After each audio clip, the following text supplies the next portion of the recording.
Good evening, ladies and gentlemen, and welcome back to another episode of the Ace and Nektar Heroes of the Storm casting podcast. I'm Selectar, and he's still Ace and Ace. It's been like a week since we've done one of these. I know, a whole week. It's like we do things like in-houses now. And by that, I mean I'm going to in-house every day that we have in-houses and never cast again. So, bye everybody. I mean, why would It's you been cast good. games when you can play games that are that good, frankly? We had some good memes yesterday. Those were good memes, and I hope to see some good memes, good comps, and good games here between our two teams. 210 Blechman Street and a very familiar face to us, Roll1Esports. Indeed, and before we get on into the draft, which is just barely beginning with the bans, let's talk about how we got to Towers of Doom for map number 1. The coin toss was won by 210 Blechman Street, and they opted for first pick, surprise, surprise.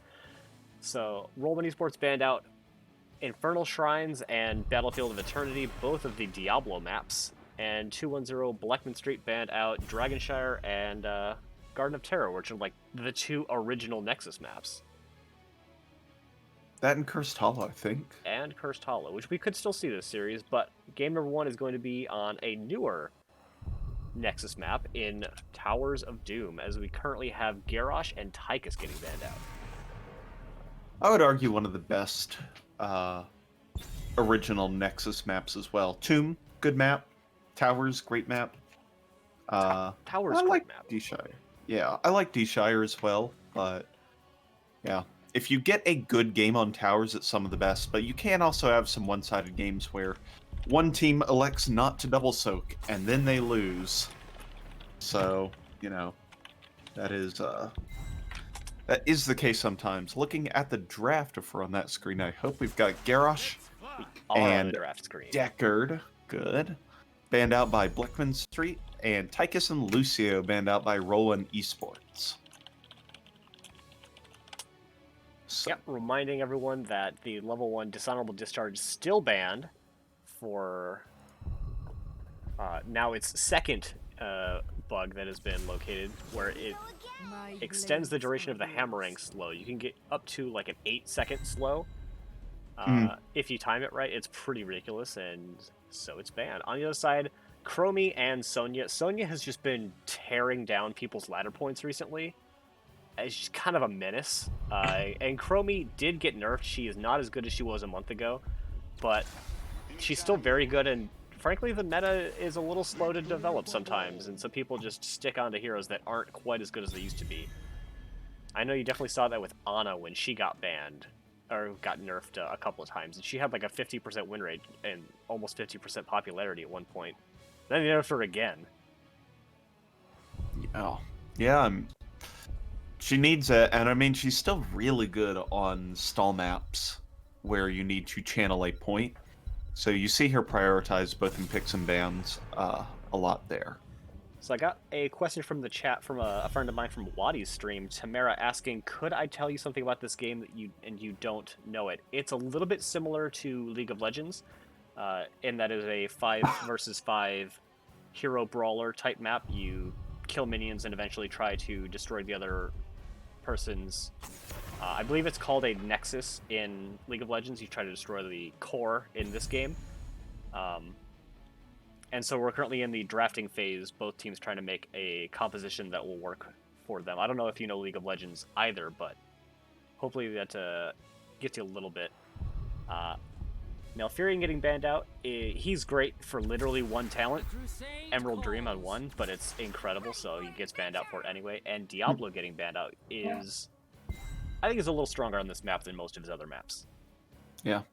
They've really, Blechman Street's really gone after 1A here. Just looking at the match history, because Hero's profile currently has no games in its archive, which is a little scary. There are no games for any team currently. So going by match history, we have a bunch of Deckard and a bunch of Stukov for 1A, and some Malfurion, and they've gotten rid of all 3 of those now.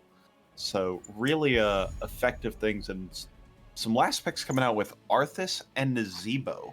Those are interesting pickups. That could be a double soak Nazebo for fast viral infection stacking, but not quite as speedy as some of the other heroes.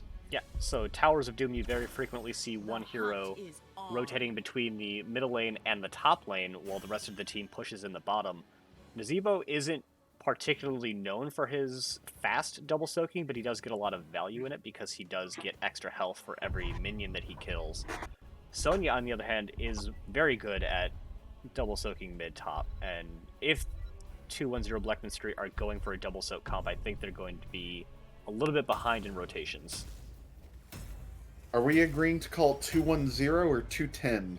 Yeah, that's gonna be a problem for me because I was formerly in the military, and so you speak numbers as just the numbers. Like, yeah, I would never say 210 while I was in. So Yeah, fair enough. It is 210. They're okay with 210, and I'm going to keep going between the two of them because my brain is broken. That's okay. You know what? As long as it was your preference to do whatever instead of their preference, and I will continue saying 210 because that is a whole lot less syllables. 210. I mean, it's one less, but you know what? It is more normal. Most people would say 210 because that's how you speak English in America, unless you were in the military. Yeah, true facts, true facts. All right, we have spawning on the left-hand side in the blue trunks, 210 Blechman Street, with Blanchard playing the Nazeebo, Dung Beetle is playing Jim Raynor, Dominator playing Arthas, Asterisk is playing the Stukov, and we have Slow Cheetah, unfortunate name there, playing the Falstad. All right, and on the right side of the map, in the red trunks, we have Roll1Esports with Rock Your World playing Johanna, 1A playing Lily, Big Beard on Lunara, I believe that's a signature pick almost, Poe playing Chromie, and Zod on Sonya. Checking out the level 1 talents, we've actually got Q-Quest from Falstad, which is by far and away the least popular choice on level 1. Even when they can't pick up Dishonorable Discharge, you almost always end up seeing the auto attack quest. Arthas going into the Eternal Hunger, so definitely a little bit more of a bruiser style build. Nazeebo is going standard, and Jim Raynor actually going into the Veteran Marksman, which I basically only see in Brawl, so a lot of interesting picks coming out from 210 Blechman Street. It's the scaling comp, or the dings comp. There are lots of dings capable.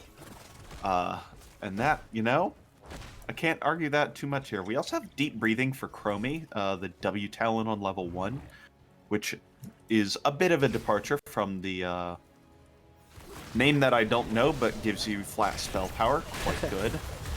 I couldn't come up with it, and Arthas gets taken out in the middle lane as Zad rotates in, and it makes that a 5v2, so first blood over to Roll1Esports.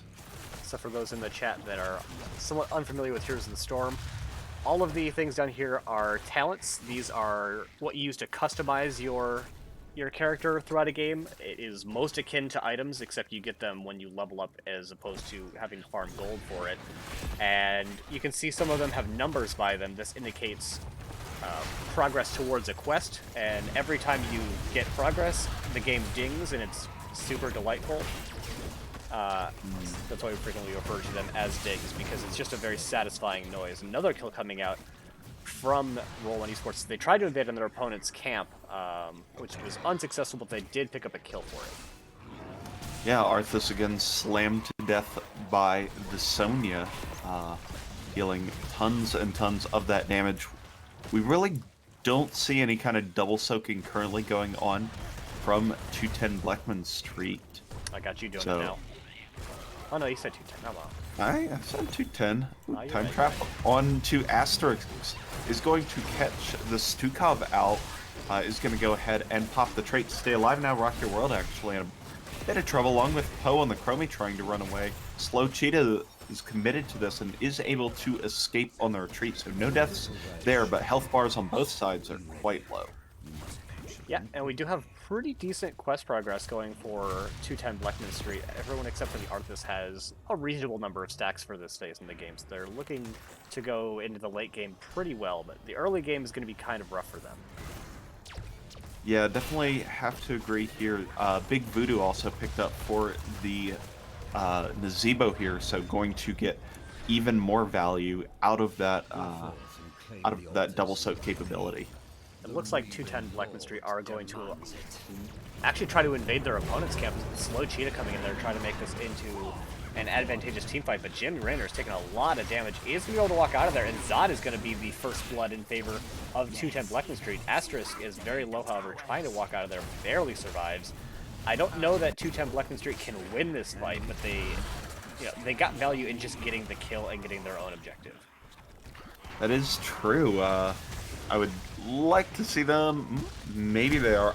Poe should be able to interrupt this for a month. Flashlight there from Rocky World going to go ahead and create the interrupt. And now, nice zombie wall is going to catch out Waneba. So this actually still winnable here for 210 Blechman Street, but Dominator in a rough spot. Stukov also taken out as well. They have overstayed their welcome, and they are going to suffer a couple of deaths here. They're going to pick up the Sonya. Arthas going down. Slow Cheetah. No, not going to be able to hearth in time. And so that was 3-3, I think, in the end, with Roll1Esports grabbing one more altar. That is correct. It was 2 kills to 0 going into that. Trading even in kills is slightly in favor of 210 Blechman Street, just because they were behind going into it, so trading even is good. But they definitely could have gotten better if they would have just gotten their kills and left instead of trying to stay. Very, very true. Let's see here. Looks like Falstad currently in the mid lane, working to soak up those lanes with Gathering Storm and Secret Weapon now here on level 7. Should have some kind of improved wave clear. Lots of damage there from Poe in the bottom lane.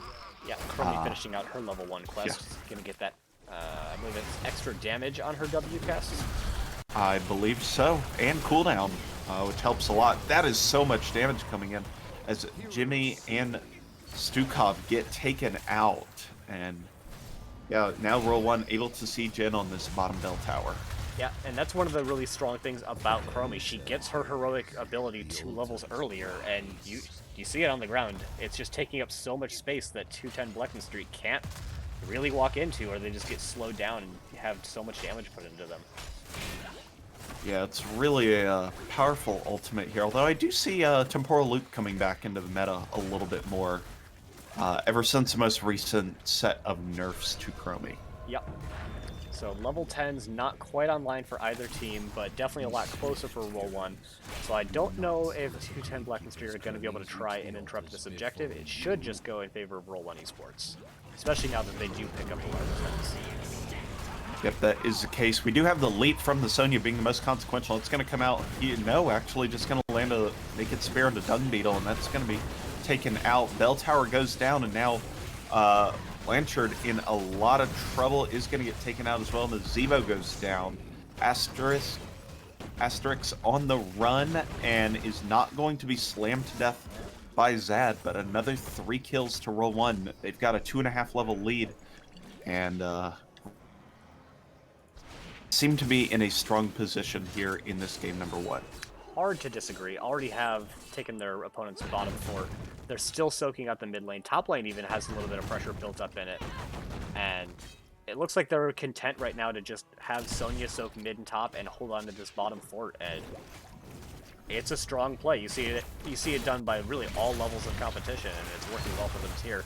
As Asterisk takes about 70% of his health and damage just from Chromie damage. And that's going to forestall any push onto this bottom fort. Yeah, there's really not a lot that can be done right now. 3v4 for 210 Blechman Street. They're going to try and just soak here at the kill zone here and see if they can't make something happen here with the level 10s. We've got Hyperion Syndragosa coming out, as well as Massive Shove and a dead Falstad. That's why I wasn't picking his talent. He was running for his life. Ravenous Spirit and probably something else. Yeah, you would expect to see the Mighty Gust, but we actually do have the Hinterlands Blast, so looking to get that extra damage combo instead of the safer heroic pick in the Mighty Gust. Dung Beetle trying to stop Poe from getting that interrupt, but just barely misses the body block, and Zaster is going to have to re-channel there, but Really, Poe should just be able to poke this out forever if no one gets on top of him. And that is going to be the kill out onto the healer. Actually, big damage coming up from the Zebo there, but it does get interrupted. His heroic gets put on long cooldown. Actually, a lot of damage being put into both sides. 3 kills to 2 currently. Now it's 4 to 2, and only Falstad is left. He should be able to get out of there until an extra slow comes in. Opted to turn around and put damage into Big Beard, but was not able to actually secure that kill. Yep, and that's 5 kills and 5 shots over to the side of Roll1Esports as they now invade the camp here. I did see the Chromie swap talent that's here and there to activate to teleport to the Echoes location, which is an interesting talent for sure. I definitely think it has some cool playmaking and defensive possibilities, but timeout is the one we see very, very frequently. Yeah, it looks like 210 Blechman Street might be able to recapture this tower here because Roll1Esports had gone away for a little bit, but they have 3 here now. They can definitely make a defense, especially with Poe coming in to make it a 4 versus 4. Falstad's coming in to make it into a 5 versus 4. Gets a pretty good hit with that heroic, and it looks like Roll1Esports are going to have to back out at least for a little bit until they can get some healing. Yeah, Big Beard took the brunt of that Hinterland's blast. Asterix goes for the massive shove, but ends up getting stuck in a place for a bit too long. Jimbo also taken out, and that's another 2 kills and secure control of this bottom lane. Denominator in a bunch of trouble as well as Slow Cheetah, and Arthas ends up getting taken out as well. No real, they can't get any shots off this bottom lane right now, but they do have firm control of it as Altars is spawning in the top. Also, Zod looking like he wants to take the middle one, make it into 5-1 towers. It's going to be a really rough spot as this objective comes up. Even if they get both, they can't end with a subsequent boss, but it's going to put their opponents very low. Yeah, they can end with a boss if they get both here, because that's 16 total shots. Oh, you're right. I was not including the core. You have, in fact, mathed on stream once again. However, their opponents are going to get it, so they cannot, in fact, end. Facts. So 7 health on the core could be like a Sappers plus a boss play. That's a 9 health. Why do we have 9? Oh, yeah, 9. Math on stream. Uh-oh. Uh-oh. Yeah, Roll1Esports are engaging really hard onto Asterisk, trying to get this kill here. He does get the trait pop, but that is still going to be the kill. We have the Syndragosa coming out, trying to make this into an even fight. Looks like they'll be able to take back this keep, but still a fort. Going very badly still. Getting the Johanna kills pretty nice, though. Make it 1-for-1 in kills, but they're still really far behind. Yep, but that's the road to recovery. They are at a significant deficit here, 3 levels imminently, along with 25 core health, but they can find some extra picks with their scaling. That would be definitely the way things need to go to turn around. Not eating that much sand. Yeah. important ones there. Yeah, Chromie is just... She's been so safe, basically the whole game. She just stay back, throw out those really long-range abilities, and there's not been a whole lot that 210 Blechman Street have been able to do about it to punish her. No, they've got no supreme dive capabilities. The only engage capability is that Syndragosa. And now this is going to be a nasty one for Blechman Street. They have to win both their own in the top and the bottom one, or both up top, but they've got to get at least 2 out of 3 here. Arthas is in there pretty deep to make sure that Poe can't get the immediate charge on here, but he's taking a lot of damage for it. Is going to get forced back. Chromie is getting the channel down here. Sonya is getting the channel out on here, and that is game number 1. It is game number 1, going in favor of Roll1Esports. I'm going to unpause this. Yeah. Cool. Bit of a weird one. Yeah. Possibly next to another key on the keyboard. That could be. If you're zooming in or something, it's right next to page up. He was screenshotting results. Oh, I that have makes a lot of NBM. sense. That makes a lot of sense. So checking out the endgame screen, we have a lot of damage put up by the Lunara and Chromie. Like, Chromie felt more impactful to me as an observer, but Lunara putting out more damage. I And mean, Lunara that's is a just little bit more tickle damage. yeah, it's slower and more spread out, whereas opposed to Chromie hitting those center shot W's, just you watch, whole health bars disappear in one ability. Yeah, it's pretty crazy watching some of those W's just obliterate an entire team. And We had, unsurprisingly, the whole W build coming out from the Sonya. Um, yeah, I guess not a lot to say on talents. The numbers aren't super surprising, I guess, other than the Sonya's XP contribution, nearly twice as much as the next closest person in the Nazebo. So really showing how much better of a double soaker Sonya is than Nazebo. yeah, for sure. And 210 Blackman Street never had a consistent double soak plan. There's Falstad rotating out, which is good, using that global capability. But Roll1 sticking with that double soak plan worked out very well for them. So we'll have to see what we get for game number 2. And is that our lobby? Is that our Volskaya lobby? No, I don't believe. No, that's Arco. That Yeah. is not a name I said last game. So if you are, the manager for 210 Blackman Street, what do you think that they need to do differently going into this game number 2? On a moderate scale of things, I want to see some crowd control. They had no crowd control in that composition, minus an Arthas skill shot and a Stukov that roots himself to do it, which is not the kind of CC you want. But their assassins, Falstad, no hard CC. Jimbo, no hard CC. Nazebo, soft CC and a wall. I want to see some soft CC, but it's also pretty slow, so it's hard to just throw out Right. and hit somebody right. with. I want to see some strong, some possibly strong engage tanks, things with stuns. I want to see some follow-up CC from the healer, which Stukov was doing well, but was also punished for it a lot. I never finished sending out the predictions, so rip potential channel point gains and losses there. Rip. And having clean follow-up behind that would, I think, be a good starting point for 210 Blackman Street. And, we see them play Uther, so the capability for that good CC is there.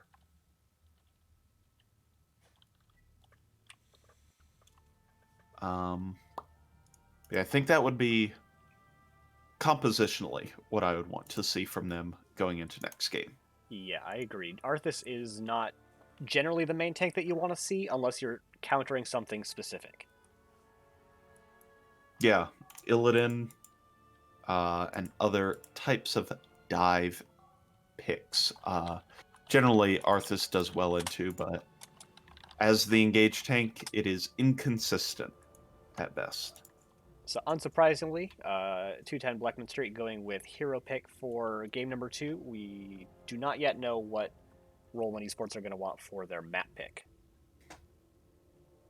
And I don't have data because Hero's profile doesn't have data, so therefore I am blind. Do you have any info on where they've been this season? I can check Stats of the Storm real quick for them. I would want to play a map that plays similarly to Towers of Doom based off of the way that first game went. Shockingly, Towers of Doom is their most played map this season. There you go. So I think I would want probably either Tomb or like Volskaya. Viable. Agree with that. I am completely wrong. I'll track. Actually couldn't maybe even be more wrong than that. So then Braxis? Braxis. Hold on. There we go. Gotta go for that 3 lanes to 2 kind of thing. No. Chromie good on the map. Rexar good on the map. I forget if anybody on Roll1 plays Rexar,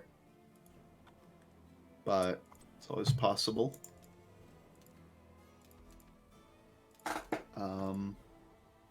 So, yeah, very interesting map here. Yeah, It's less rotation based, so I think 210 Blechman Street could do a better job on this map, I think. Yeah, they did actually pretty decently in a lot of the team fights, considering that they were behind for most of the game. When they just kind of were able to fight on even levels, or at least even talent tiers, they came out even in a lot of them. It's just that the Roll1Esports were doing a lot better in their macro calls, so they were often ahead in other ways, but just team fighting, I think it's actually fine between the two of them. Yeah, that would be good. So I think this is actually a good map for 210 Blechman Street, which means maybe we have a good chance of getting that game number 3. Big fan of game number 3 on this stream. The home of the third game fan club. Here at twitch.tv/Ektar. Yep. Just waiting for one more person from 210 Blechman Street to get in here, and then we can get started. So you were mentioning before, Chromie, very good on this map. Rexar, very good on this map. I think Ana is really good on this map. We have a player swap. Slow Cheetah is in for Dung Beetle. Slow Cheetah was in last game, weren't they? Maybe they're announcing it a round late. Let's see. Squad. Okay. Gotcha. Yep. Okay. Loido is going to be in place for Dung Beetle. Yeah. Okay. Bringing in the ringer. There we go. They are, in fact, on the roster, so this is totally fine. Yes, Swap it players is. between games. I was checking it as well. Indeed. It's what, like, 5 seasons of being a division moderator will do for you. When stuff happens in games, you just pay a little bit of attention to it. Mm-hmm. For sure. For sure. Go ahead and get the ready from both teams before we get on into game number 2 between 210 Blechman Street and Roll1Esports. Yep. God, I wish that had timed out better so I could have done a transition screen and stuff at the end of that sentence, but the teams are just a little slow to ready.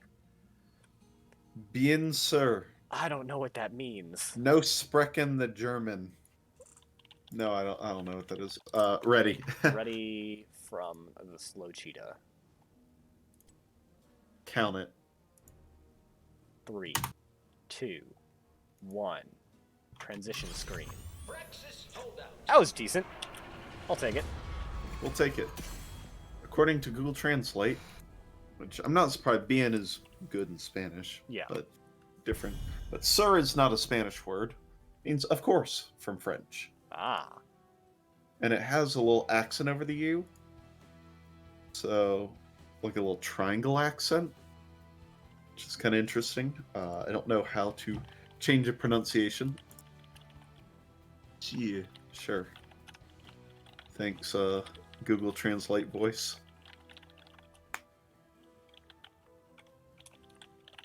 I'm eagerly anticipating what Ektar is typing here.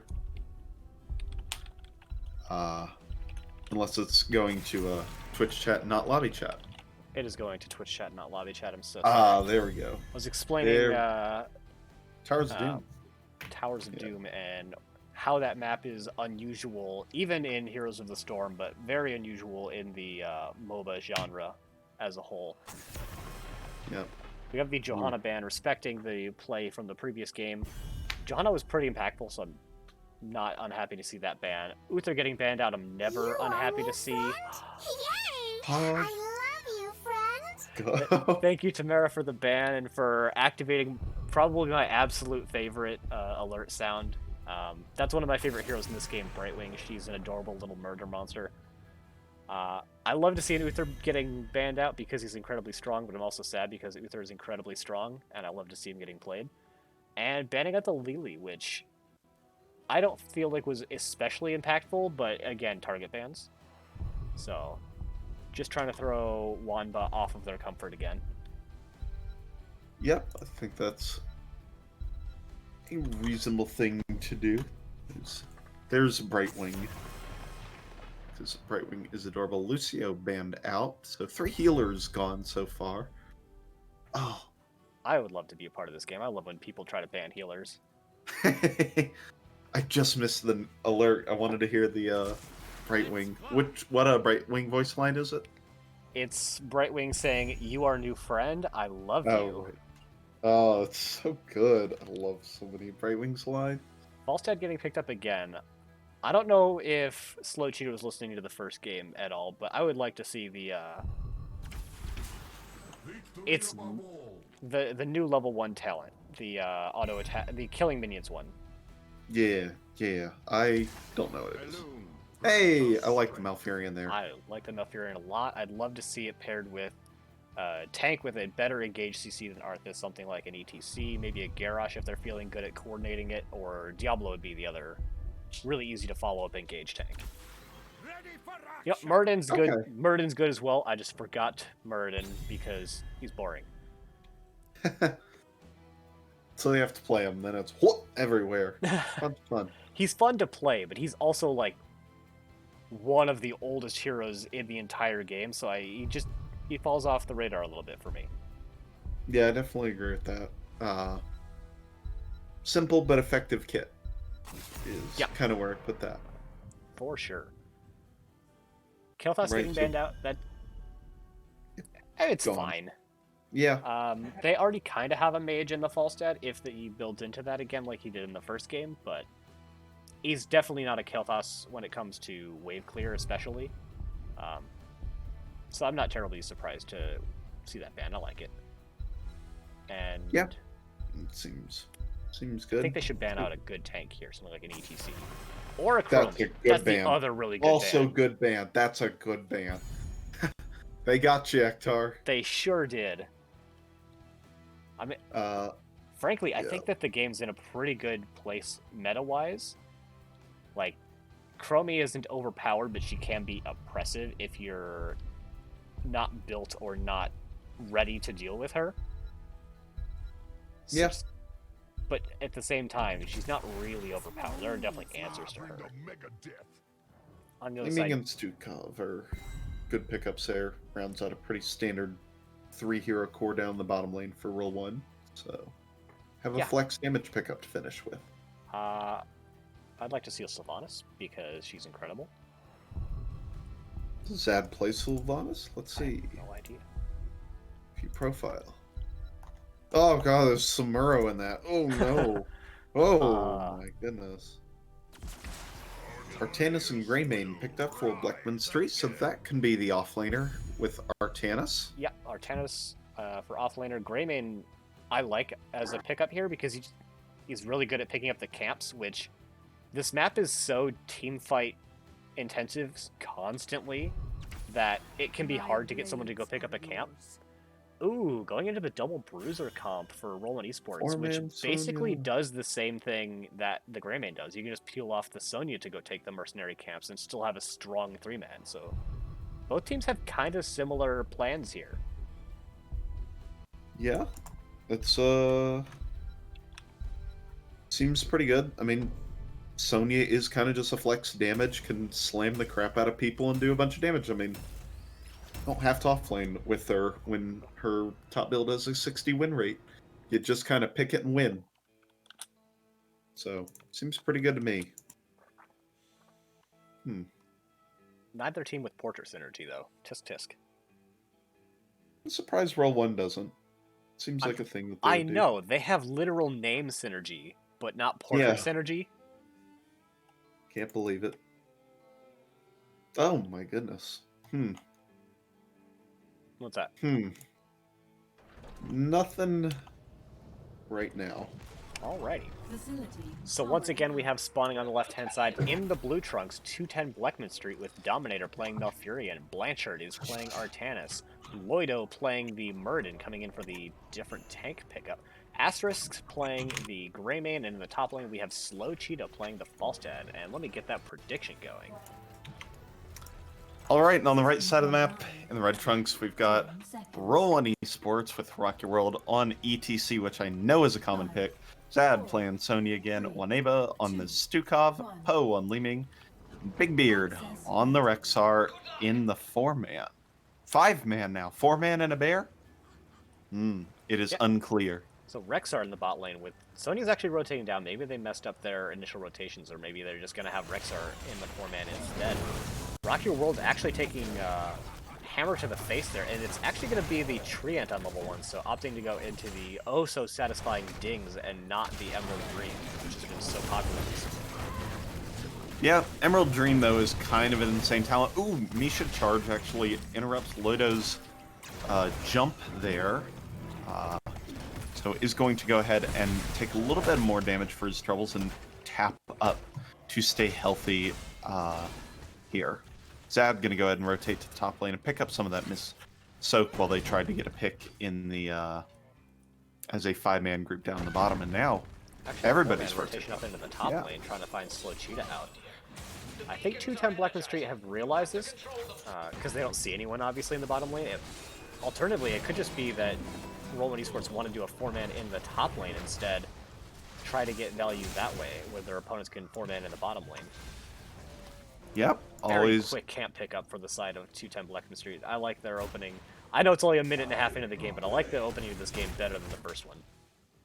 Yeah, definitely for sure.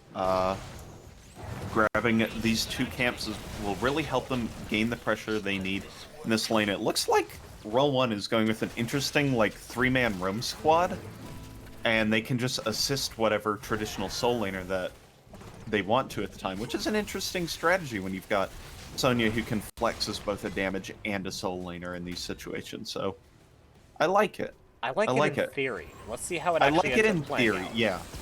Yeah, I'll agree with you there. Maybe if, you know, it'd be sweet if they had a Medivh to facilitate portal rotations between the two lanes. That would be spicy. That would be spicy. The problem is they're spending 10-ish seconds rotating every time that they leave a lane, which means that's time for their opponents to do stuff without having to worry about anything. That is very, very true. So,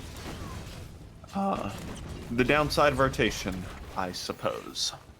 Yeah, thank you, Big G, for the follow, and I'm super sorry if I butchered your name there. Checking out in the bottom lane, another hammer to the face being taken by Big Beard, and it's going to get followed up by that root. Broccoli's going to try and chase him down, doing actually a fair bit of damage, but is able to walk on out of there because it's just the tank and the healer in the bot lane. Yep. It's got a bit of a rotation coming in here from Rock Your World and Wanba, trying to find Dominator and Loido, but not actually going into an aggressive path, just going onto the point instead. Yeah, they've got some interesting rotations this game. I'll tell you what, Roll1, it's like the wild table of where they're going to go next. Loido gets slid, but is able to jump out safely, and only 6% of a channel so far here for Roll1Esports, as we're even into level 5 so far. Yeah, they rotate back into the top lane, and they will take the top point, but just barely going to get a little bit of no, not even going to get progress because Loido got him there just in time. The more that I see this go, unless they start getting kills, I don't like it anymore. Yeah, they've got to find some kind of kill pressure, and they're just not making the kills happen, I suppose. So, not quite working out, at least initially. We'll have to see as the game progresses here. So they did go in and opted to take a camp pickup here, and they do get top objective, but that was their rotation. They're always going to get top objective. They're going to rotate and get their bruisers down now. Their opponents took their bruiser like a minute and a half ago, so they're behind in camps. Yeah. Ooh, if there was any kill pressure in that bottom lane, Big Beard was dead, but instead everybody's up in the top lane dealing with the Hellbat camp. So, yeah, once again, teams just running around.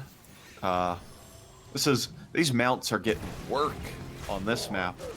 Yeah, the one thing that's nice about these rotations is they are going to see Blanchard on this camp, but I don't know that they can actually do anything about it unless they find this Melfurion who gets really out of position, but just not quite enough damage. I don't think Leeming had an orb available, or that would have been a very dead druid.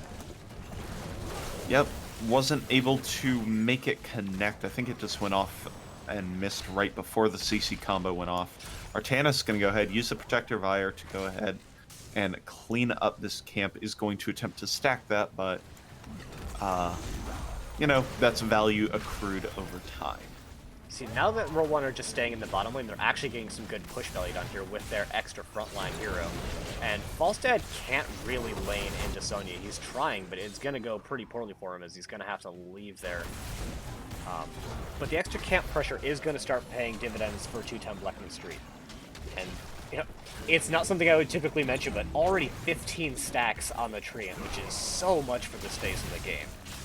You really do get a lot of extra stacks with it coming at level 1. Nice face melt from Rocket World prevents the Dark Flight from Asterix from finishing him off, and now Roll1 take full control of this bottom point as health bars are rather low here for Blechman Street, and they're going to have to be very careful when engaging here, or else they're going to be subject to a lot of Ming resets.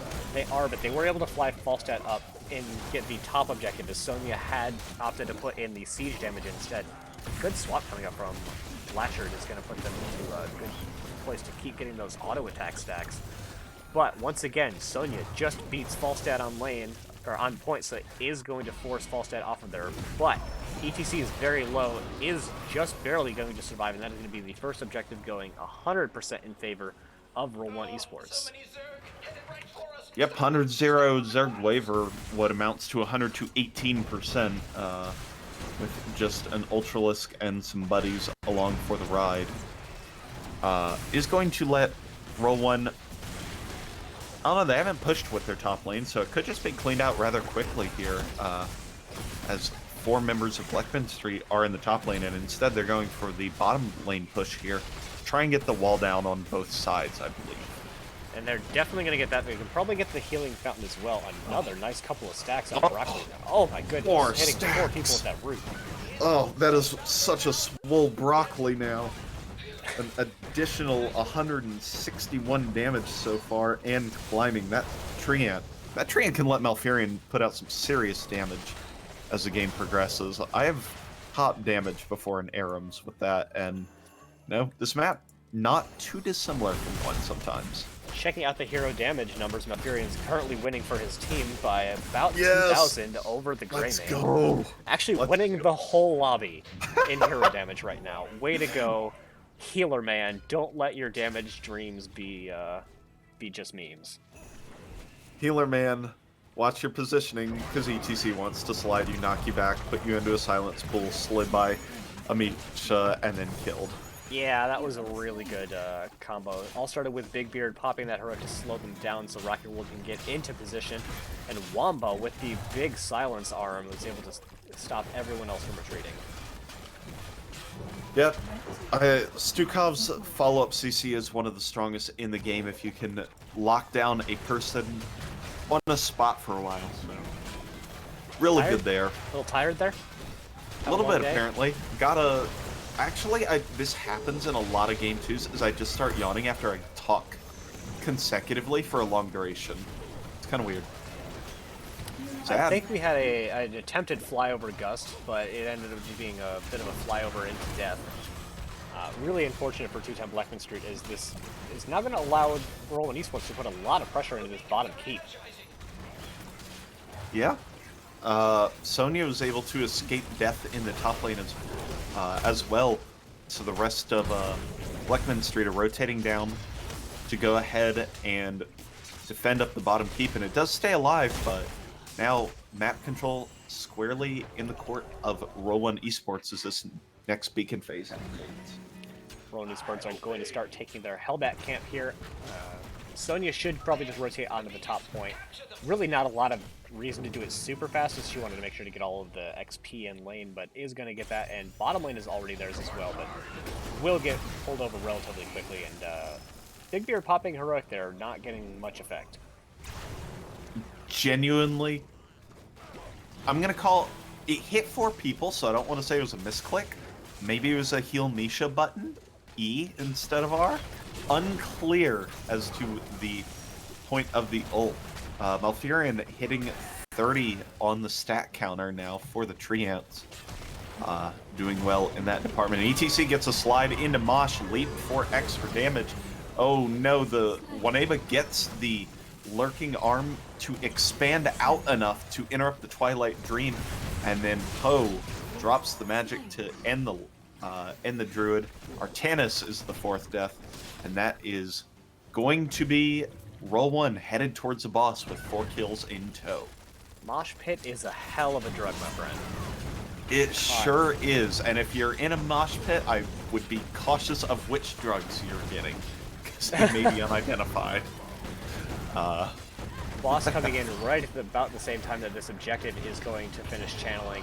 Going to the top lane, as the objective comes into the bottom lane for Roll1, they're going to go with their boss and take down this fort. Opting to push with the boss instead of their Zerg Wave, I wonder which of them is actually better at sieging at this point.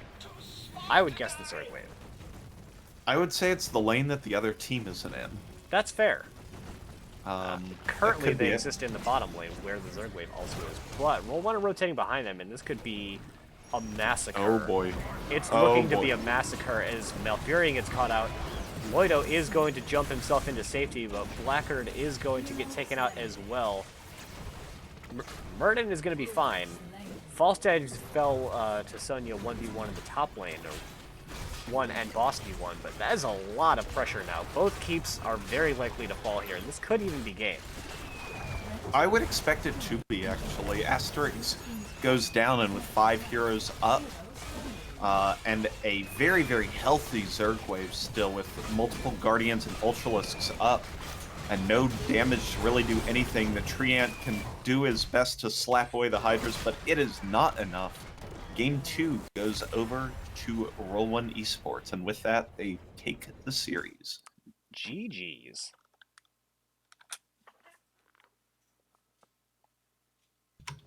A pretty convincing performance from Roll1Esports, especially since they didn't even lose any heroes in game number 2.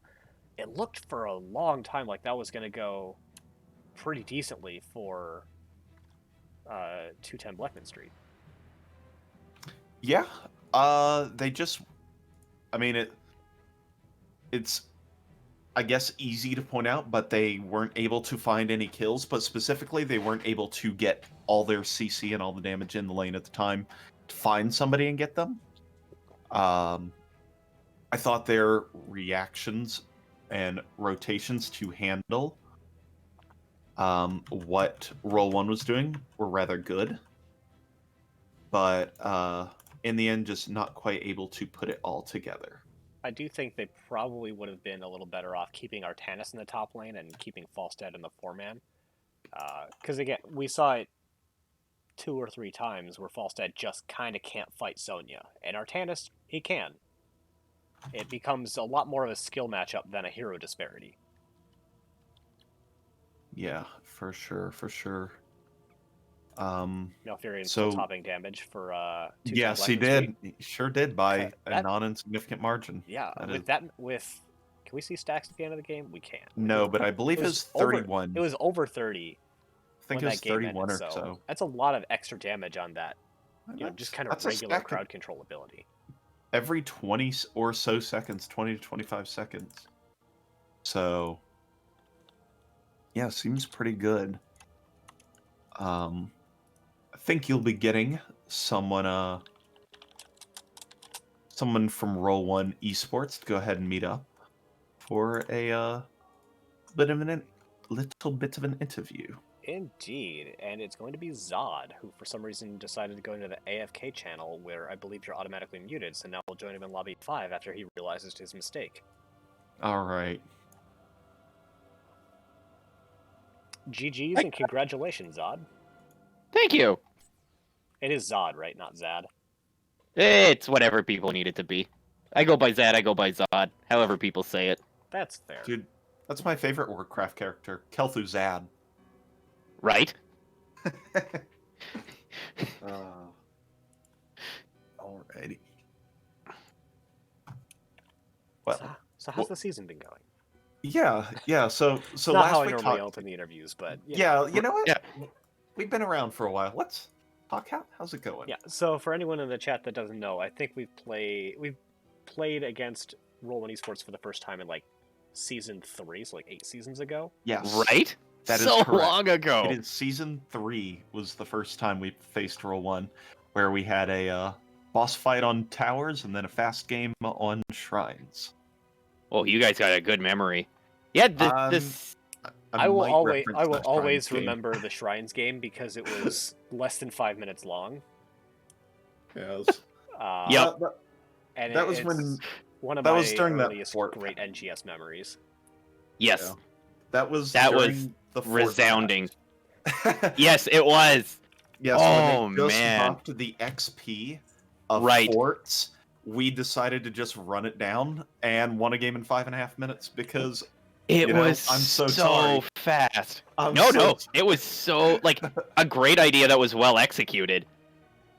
And then they patched it like a week later, so we Yeah. couldn't do it ever And again. it didn't work quite as good. Yeah. Correct. Yeah. So, but you always have that space in art. So, y'all were in B West for a very long time.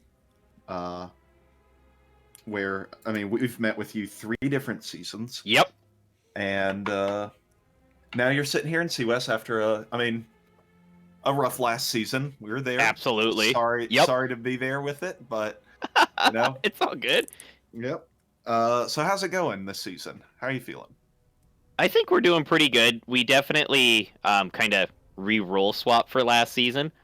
So even though I think we like ended up placing down from like B into C, we've like just using like stats of the storm. So shout out to Faldrinth and Jackster and all the folks working on it. That we've significantly improved in like our tracking for like our team database on scrim and practices with these roll swaps. So overall, it's been a really good season. The last couple months, though, like I think 80% of our roster are parents, and it's been tons of like real life stuff. So we've had tons of subs and tons of like not that same consistent lineup, which makes it's hard to keep the drafts as polished or the games as polished.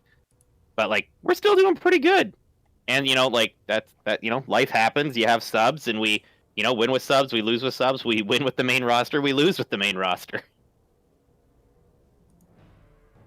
Yeah. Have to just kind of adapt to keep up with the ever-changing demands of real life. Totally.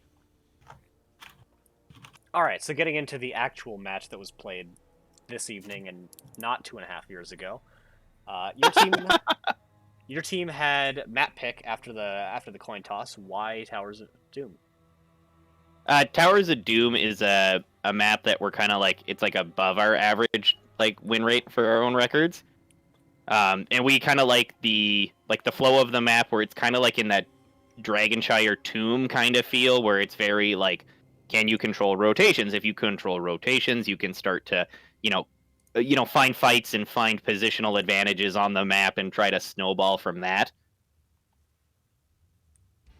So we tried to pick maps that we felt would favor that kind of style more than, say, maybe like our actual like raw best win rate on a map.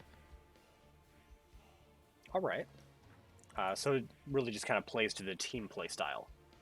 Yeah, exactly. Right, kind of play to the team's overall strength. I think we're also watching. We're like 210 Blechman Street Blechman. plays. Yeah, Blechman. They tend to play a lot of triple ranged, and so as much as we're like, they could poke the objective, or like if we're up on soak and have a talent tier with like the traditional like tank bruiser combo, we could probably get kills despite the poke and get the objective anyway, just from the extra CC and pressure. It's hard to disagree. That's an accurate depiction of how a lot of the team fights ended up playing out.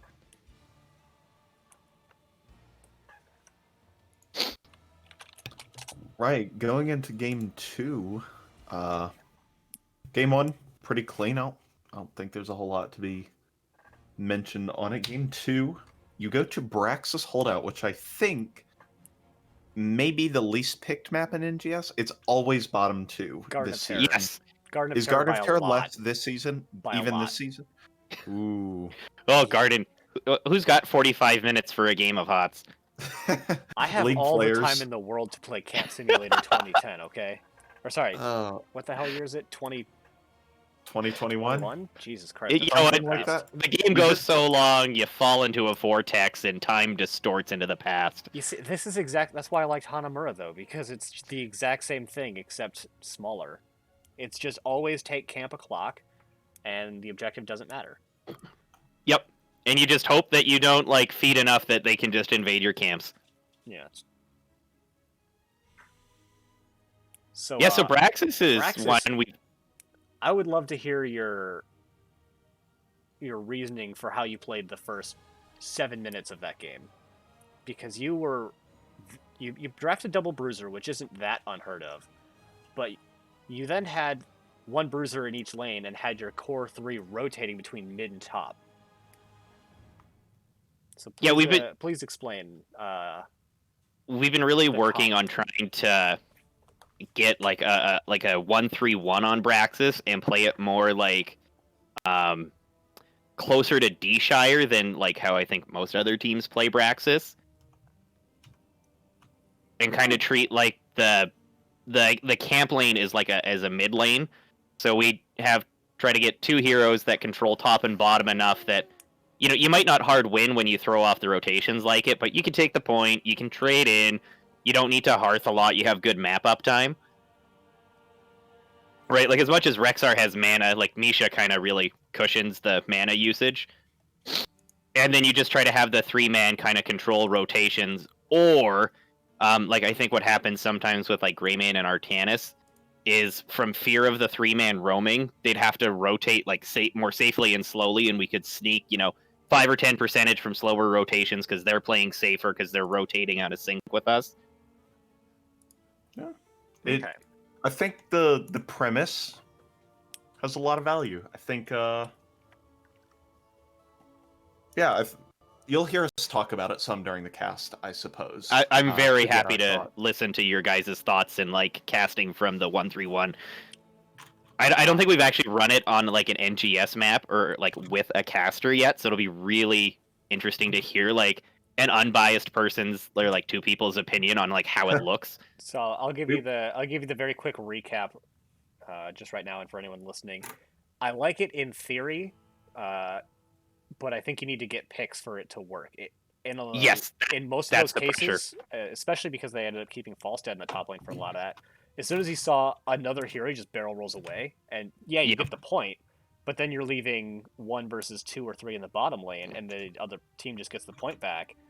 But since they're not spending so much time rotating, they could take camps faster. And it felt like for a while you're just kind of bleeding out value over time. Yeah, I definitely agree, because I think they got the first 3 camps. Yeah. 2 for sure. I don't know if we actually snuck in a third, like our first camp before they got the 3rd camp. But we were definitely behind on the camps. I also know like we've gone back and forth on like what the best bottom anchor is, and if like they're the camper or the 3-man. That's like a I think we got the right idea. It's just refining the draft to like balance where it's like, yeah, if you're not getting kills, like you need camps, you need the soak, you need the macro pressure. But like this particular 3-man was not like particularly fast at the camps. Right. And one thing Ace actually brought up during the cast is maybe Medivh to help make those rotations faster so you're not losing as much time. Yeah, you could hopping over the walls. Exactly. You can also do that with Genji, Junkrat, and any other hero with any kind of mobility to move over those walls can put your immediate damage in position a little bit faster. Yeah. So there's a capability of that, but obviously hero pools, practice, whatever. Totally.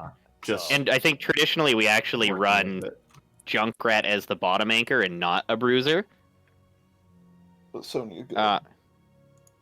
The other thing is we've also tinkered with like, does Lucio just having move speed for the 3-man? Like, it's not the same as wall hopping, but it's still faster than what your opponents are doing. Oh, remember the Lucio move speed doesn't stack with mount speed, so less people are staying unmounted, mount, and it's not worth it for that long of a rotation.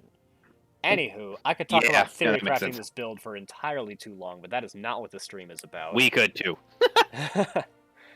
And we gotta pass the love off onto one of the other NGS matches before they finish. So, I think that's all I pretty much had for the actual games themselves. Ace, did you have anything else? I'm good. All right. So then we're gonna give it on to you, Zod, for any shoutouts you got. Oh my gosh, my music just like decided to go up and it would just dubstep.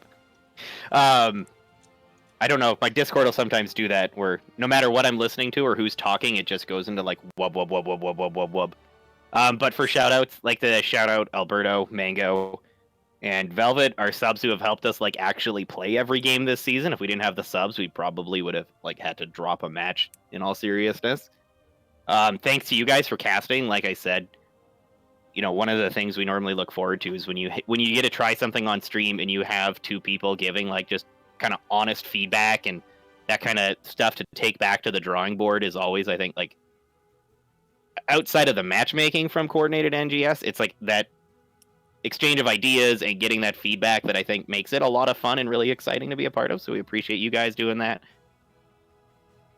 Shout out to Osmo, our official sponsor, and a shout out to my man Kendo. All right. Thank you for coming by for this interview, and again, congratulations on your 2-0 victory.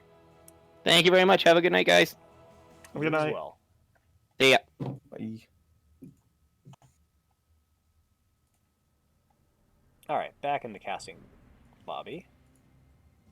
There we go. Return to our home. Mm-hmm. Casting lobby 2. I have the raid set. So we'll be wow. getting out of here in just a second. We're going to be going to visit an A West match being cast by one Frosty Hots. Ooh. Minion or boosted bonobos? Or yeah, boosted bonobos and match ready. that should be a good one. A little favor to boosted bonobos, but I'm interested. Match ready could do something good with that. Yeah, and A West has been pretty okay this season. It's not the best division necessarily, but you know what? It's better than it looked on when I first looked at it. That's for sure. Shocking. Alrighty. I know. Thanks. Mongoose does a pretty good job and stuff. I guess they're okay, even though I'll still gripe. Always. Well, hold on. All right. Thank you for coming by for another cast, Ace. All right, thank you for having us. Or us? Me? Yeah. Hello? There are multiple of us Always. in the background. Ace is just a conglomeration of 6 people. All right, and we will see you all next time. Bye.